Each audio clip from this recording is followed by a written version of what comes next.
Bharat Ratna Baba Saheb doctor Bhimrao Ambedkar जब सिर्फ 36 वर्ष के थे, तब भी इनकी प्रवृत्ति बहुत धीर, गंभीर व चिंतनशील थी।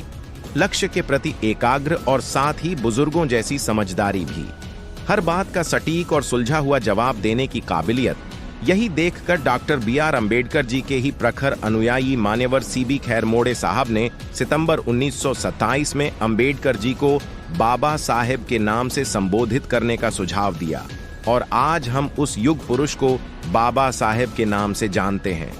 बाबा का मतलब पिता और साहेब का मतलब सर होता है। रेस्पेक्ट से बाबा साहेब कहते हैं।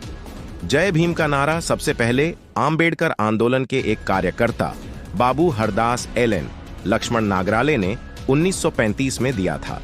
बाबू हरदास सेंट्रल प्रोविंस बरार परिषद के विधायक थे और बाबा साहेब आम्बेडकर के विचारों का पालन करने वाले एक प्रतिबद्ध कार्यकर्ता थे।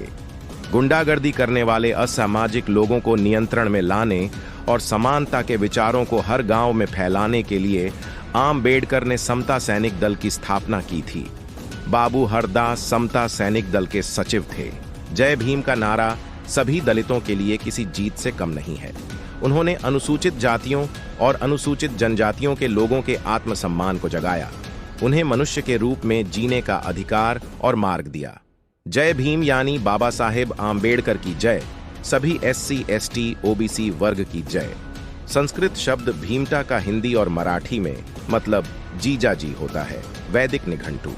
बाबा साहेब के बारे में डिटेल्स में जानने के लिए चैनल को लाइक, सब्सक्राइब एंड शेयर कीजिए। जय भीम, जय संविधान, जय भारत।